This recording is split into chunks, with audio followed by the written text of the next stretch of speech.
Bueno, normalmente cuando pensamos en firmar un contrato, pues nos imaginamos la típica sala de reuniones, ¿no? Un par de abogados, una montaña de papeleo y, por supuesto, la infame letra pequeña. Sí, totalmente. Y mucha tensión en el ambiente, claro. Exacto. Porque al final es una negociación. Una parte cede un poco por aquí, la otra cede otro poco por allá y, bueno, se llega a un punto medio. Es algo casi matemático, de igual a igual. Es que, a ver, es la base de nuestra sociedad moderna, sin duda alguna. Toda transacción mercantil se fundamenta en ese mutuo acuerdo. Nos resulta comodísimo. Claro, nos da seguridad. Eso es. Nos da una falsa sensación de control. Esa idea de que tenemos, pues, voz y voto en las reglas del juego. Pero claro, aquí viene la gran pregunta. ¿Qué pasa cuando coges esa mentalidad tan transaccional, tan nuestra, y choca de frente con la historia del universo? Hoy nos sumergimos en un nuevo análisis a fondo para explorar un sistema de pensamiento que hace pedazos, o sea, literal, hace pedazos esa idea de la negociación. Y es un tema fascinante, ¿eh? Porque nos obliga a cambiar completamente el chip. Totalmente. Vamos a diseccionar la llamada teología pactual, o la teología del pacto, pero centrándonos en la visión específica de los bautistas reformados. Todo esto a partir de una conferencia, bastante exhaustiva, del pastor Wilmer Zúñiga sobre el capítulo 7 de la Confesión de Fe Bautista de 1689. Y ojo, para quien nos escucha, el objetivo aquí no es dar un sermón, ni mucho menos. No, para nada, no van por ahí los tiros. El propósito de este análisis es examinar una arquitectura intelectual que está increíblemente bien estructurada. Es como un reloj suizo teológico. Exacto. Es una oportunidad única para comprender cómo esta cosmovisión concreta interpreta toda la historia humana, o sea, desde el principio de los tiempos hasta nuestro día a día, puramente a través de contratos legales divinos. Vale, vamos a desgranar esto. Porque para entender este inmenso marco mental, primero hay que dinamitar y reconstruir lo que significa la palabra pacto. Es el paso cero. Si no, no avanzamos. Claro, porque si arrastramos la definición de, no sé, comprar un coche o firmar una hipoteca, nos vamos a perder desde el minuto uno. En la vida diaria, a ver, si no me gusta el interés que me ofrece un banco, pues cruzo la calle y me voy a otro. Así que lanzo una pregunta de sentido común. ¿Acaso un pacto con la divinidad no debería ser también un acuerdo mutuo? Pues bajo esta teología, la respuesta es un rotundo no, pero un no mayúsculo. De hecho, fíjate, sugerir que el ser humano puede imponerle condiciones al creador o sentarse a negociar los términos con él es considerado directamente una blasfemia. Madre mía, o sea, ni te sientes a la mesa. Ni se te ocurra. Bíblicamente, según esta visión, un pacto no es una negociación entre dos partes con el mismo peso o estatus. Es una relación legal, sí, pero soberanamente impuesta por una de las partes. No hay ningún margen de maniobra. Ninguno. Cero. El legislador establece los términos absolutos de la comunión, las promesas, las condiciones y, por supuesto, las sanciones. ¿Lo tomas o lo dejas? Bueno, más bien, lo tomas y asumes las consecuencias si lo rompes. A ver, suena casi a una dictadura cósmica si lo miras con ojos del siglo XXI. Y tengo entendido que esta imposición unilateral arranca ya en el Edén, con lo que denominan el pacto de obras. Efectivamente, ahí empieza todo el entramado legal. Pero aquí hay una figura legal que, te confieso, me resulta muy difícil de digerir. En este pacto, resulta que Adán no es solo un tipo cualquiera paseando por un jardín. Actúa como el representante legal de toda la humanidad. Lo llaman la cabeza federal. Así es, cabeza federal es el término técnico. Espera. O sea, ¿me estás diciendo que un solo individuo firmó un contrato vinculante por miles de millones de personas que aún ni existían? ¿Cómo se sostiene eso a nivel legal o moral? Pues es una reacción muy natural, la tuya. A nuestra mentalidad profundamente individualista le choca muchísimo. Pero piensa, por ejemplo, en el concepto de un embajador plenipotenciario en la política internacional. Vale, te sigo. Cuando un embajador firma un tratado de paz o, no sé, declara una guerra, no va por ahí consultando a cada uno de los millones de ciudadanos de su país. No, claro, sería imposible. Pues su firma obliga a toda la nación, les guste o no. En este marco teológico, Adán es exactamente ese representante. Se le impone una condición de obediencia perfecta. La ley del contrato es muy simple. Puedes disfrutar de todo esto, pero no toques este árbol en concreto. Y si lo haces, la sanción es la muerte. Exactamente. La letra pequeña, que en este caso es bien grande y clara, dice que la desobediencia trae la muerte. Y sabemos perfectamente cómo acaba esa historia. Vaya, el embajador rompe el tratado. Y al romperse, desencadena lo que esta tradición llama la complicación del pecado. Un término muy clínico, ¿verdad? Totalmente. Toda la humanidad, al estar legalmente contenida en Adán, cae bajo la maldición de la ley. Pero a ver, esta maldición no es solo que el corazón biológico un día deje de latir, ¿verdad? Es un problema mucho más profundo. Muchísimo más. O sea, la sanción incluye la muerte física, sí, pero el núcleo del problema, la verdadera tragedia aquí, es la muerte espiritual. ¿Y eso qué significa a nivel mecánico? Pues mecánicamente significa que la naturaleza humana sufre una mutación radical.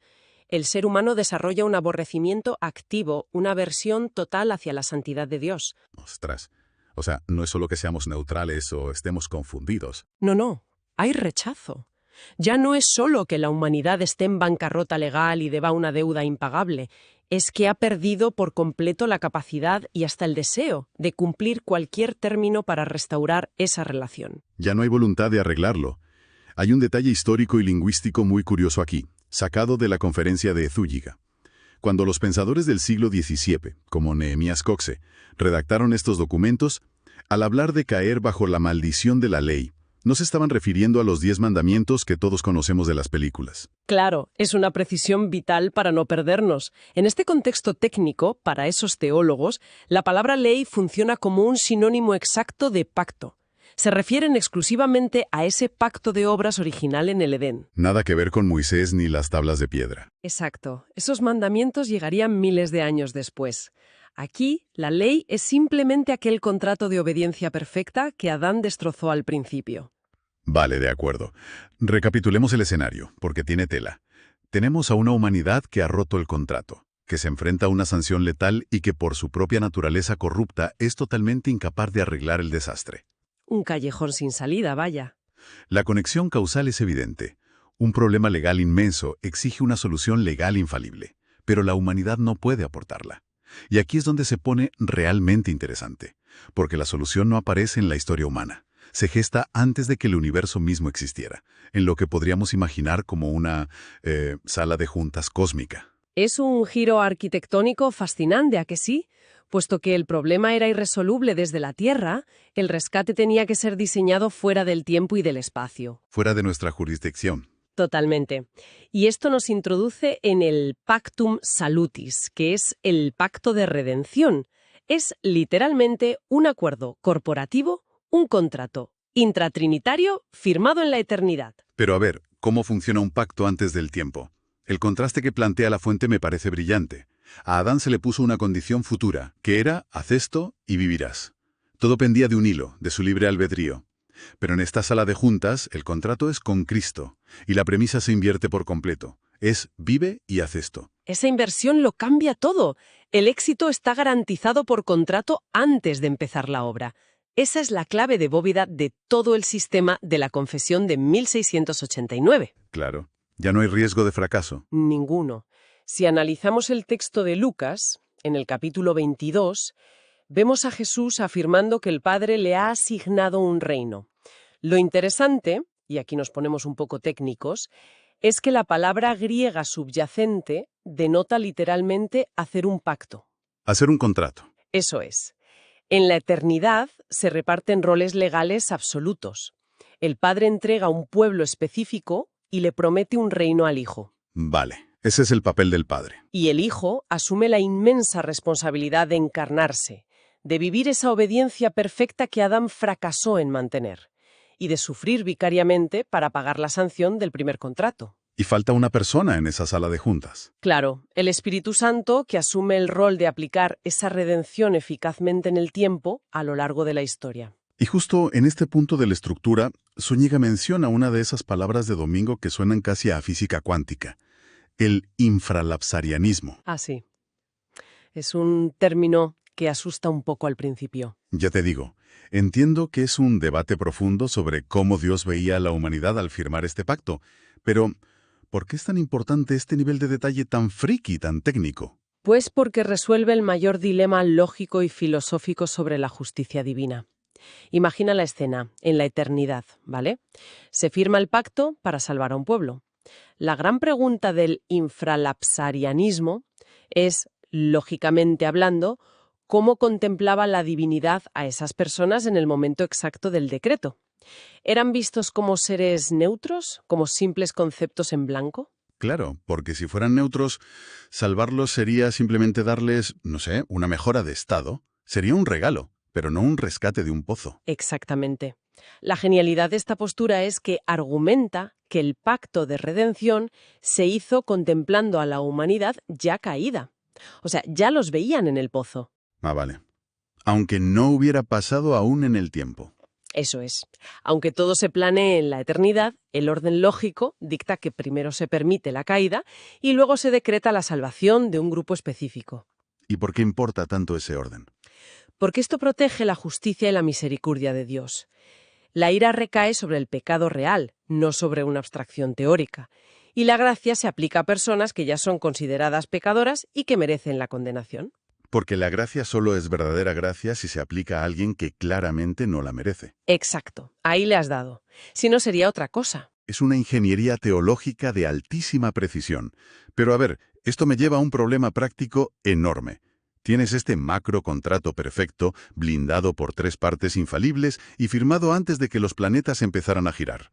La pregunta es, ¿cómo diablos aterrizas un acuerdo eterno y perfecto en medio del caos, el barro y la rebelión constante de la historia humana? Es que no puedes hacerlo de golpe, sería un desastre. Imposible, vaya. Si dejaras caer la solución definitiva de inmediato, la humanidad no estaría preparada ni para comprenderla ni para recibirla. Ahí es donde entra el concepto de la revelación progresiva a través de lo que llaman el pacto de gracia. Y aquí es donde brilla la metáfora de los andamios en una obra de construcción que menciona Zúñiga. Me parece una imagen espectacular para entenderlo. Es muy gráfica, sí. Ayuda mucho a visualizarlo. Cuando un arquitecto diseña un rascacielos brutal, lo primero que ves en la calle no es el cristal brillante, ves tubos de metal feos y redes. Esos andamios no son el edificio. Nadie se muda a vivir a un andamio. Sería muy incómodo. Ya te digo. Pero son vitales para sostener la estructura temporalmente mientras se construye la obra real. Y fíjate, a diferencia de otras visiones como la de los presbiterianos, que ven todo el Antiguo Testamento casi como un solo bloque sólido sin fisuras, en la visión bautista hay una progresión causal interesantísima. Es una distinción fundamental, de verdad. Cada gran pacto del Antiguo Testamento es, siguiendo tu ejemplo, un andamio que responde al fracaso o a la limitación del andamio anterior. No son bloques sueltos. Todo tiene una relación de causa y efecto. Vale. Pues veamos el primer andamio tras el desastre del diluvio, el pacto con Noé. Eso es. Su señal visible es el arco iris y su función es puramente de contención física. Garantiza que el planeta no será destruido otra vez, asegurando un escenario estable. Vale, el planeta no se inunda, tenemos un escenario firme bajo los pies, pero claro, la gente que camina sobre ese escenario sigue naciendo con ese aborrecimiento a lo divino del que hablamos antes. O sea, la plataforma está a salvo, pero los actores están enfermos, están físicamente vivos, pero espiritualmente muertos. Por eso mismo, el andamio de Noé es insuficiente para la salvación. Solo asegura que la historia humana pueda continuar, que no se acabe el mundo, así que lógicamente se requiere levantar un segundo andamio, que es el pacto con Abraham. Y aquí la señal cambia. Sí, la señal física aquí es la circuncisión. Pasamos de asegurar el planeta entero a formalizar una sola comunidad. Dios reduce el foco a un linaje específico, porque de ese árbol genealógico particular tiene que nacer, tarde o temprano, la simiente, el mediador prometido en Génesis. Pero claro, pasamos de un individuo a una familia, luego de una familia a una tribu, y de repente tienes a una tribu convertida en toda una nación esclava en Egipto. Millones de personas. Y con esa cantidad de gente, con su naturaleza aún corrupta, el caos está más que garantizado. Necesitan estructura urgente, lo que nos empuja a la fuerza a levantar el tercer andamio, el pacto con Moisés. Y ojo, este es quizás el andamio más complejo y a menudo el más malentendido de todos. La señal aquí es el día de reposo, el sábado. Y les dan un sistema legal impresionante. Exhaustivo. Se entregan los 10 mandamientos y cientos de leyes civiles y ceremoniales. Todo este sistema funciona como lo que antiguamente se llamaba un ayo, o sea, un tutor o un pedagogo militarmente estricto. Pero a ver, aquí es donde quiero apretar un poco las tuercas al texto. ¿Por qué dar una ley de miles de mandatos a un pueblo sabiendo de antemano que, por su naturaleza caída, es matemáticamente imposible que la cumplan? Parecería casi, no sé, cruel. Te entiendo perfectamente. Es como pedirle a alguien en silla de ruedas que suba el Everest y luego castigarle por no haber llegado a la cima. Esa es precisamente la tensión insoportable que el andamio mosaico busca generar. Y es clave entender esto. No se entrega la ley para que la gente se gane la salvación cumpliéndola. El mecanismo es puramente diagnóstico y psicológico. A ver, explícame eso del diagnóstico. Te escanea de arriba a abajo y revela que tienes una enfermedad mortal. La resonancia no te cura absolutamente nada, solo te expone la verdad cruda. ¡Qué buena analogía! O sea, la ley te escanea. Exacto. La ley mosaica ejerce una presión psicológica aplastante sobre la nación para demostrarles empírica e históricamente que el ser humano es incapaz de salvarse a sí mismo. Te arrincona para que grites pidiendo una misericordia que venga del exterior. O sea, te empuja a la desesperación total para que busques desesperadamente el verdadero remedio. Vale, entiendo el mecanismo, tiene sentido lógico, pero tienes a una nación recién diagnosticada, bajo una ley estricta. Esa nación necesita gobernanza, política y militar para sobrevivir en el salvaje mundo antiguo y asegurar que ese linaje llegue vivo a su destino. Y así, por necesidad, llegamos al cuarto andamio. El pacto con David. La señal aquí es la corona. Esto establece la jurisprudencia real. ¿Y qué aporta esto al plan general? Asegura que el rescate no vendrá de un profeta cualquiera o de un ciudadano común y corriente. El mediador tiene que tener autoridad soberana, tiene que ser el hijo de David, con derecho legítimo al trono. Fíjate, si conectamos todos estos puntos, el mapa que aparece es sobrecogedor. Noé sostiene el suelo para que no se hunda la obra. Abraham pone a la familia concreta en el escenario. Moisés les pasa el escáner médico que demuestra que todos están mortalmente enfermos. Y David establece que el médico que vendrá a curarlos será un rey absoluto. Es una maravilla de diseño. Son sombras, pistas inmensas apuntando a un clímax que es ya inevitable. Y cuando ese clímax por fin ocurre, todo cambia drásticamente. Jesucristo irrumpe en la historia, encarnando esa obediencia perfecta que el embajador Adán perdió en el Edén y derramando su sangre para pagar la sanción cósmica del primer contrato. Es la consumación de aquella lejana reunión intratrinitaria. El rascacielos está por fin terminado. Y lógicamente, si el edificio está listo, precioso y brillando bajo el sol, ¿qué haces con esos tubos de metal oxidados en la calle? Pues los andamios viejos tienen que desmontarse. El Antiguo Testamento cede su lugar. Y se inaugura oficialmente el Nuevo Pacto. Así es. Y esto nos lleva, fíjate, a la pregunta clave de todo este sistema teológico. ¿Qué cambia realmente en la mecánica humana con este nuevo pacto? Decíamos, era la receta perfecta para el fracaso. Exigirle a una piedra que palpite y que suba el Everest. Para entender la gran revolución de este nuevo contrato, el texto nos manda al profeta Ezequiel, concretamente al capítulo 36. El problema del andamio mosaico era puramente un problema de materiales de construcción. Materiales. ¿A qué te refieres? Tenías una ley de Dios, que era perfecta y santa, sí, pero estaba tallada en tablas de piedra externas. Y los destinatarios tenían corazones de piedra, inflexibles y muertos. La promesa del nuevo pacto no es darles una nueva lista de reglas mejorada, es una alteración radical de la fisiología espiritual del individuo. O sea que el problema interno que empezó en el Edén con Adán, por fin encuentra una solución también interna. Es una operación a corazón abierto en toda regla. Dios afirma a través de Ezequiel que arrancará el corazón de piedra insensible y lo sustituirá por un corazón de carne, que late. Y aquí viene la jugada maestra. Cuenta. Ya no escribe la ley en piedras externas, sino que la inscribe profundamente en la mente y el corazón de la persona. La ley pasa de ser una amenaza externa terrorífica que te condena a ser un deseo interno que te define y te impulsa. Lo cual inevitablemente plantea un debate final crucial en esta confesión. Si el nuevo pacto requiere esta transformación genética espiritual tan profunda, esta cirugía, ¿quién pertenece realmente a este contrato hoy en día?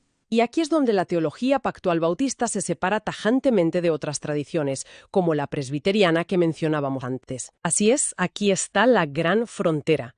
En el antiguo pacto, Un individuo entraba a formar parte del pueblo de Dios simplemente por nacer físicamente en Israel. O sea, la señal, que era la circuncisión, se aplicaba a los bebés a los 8 días. Sin preguntarles, claro. Exacto.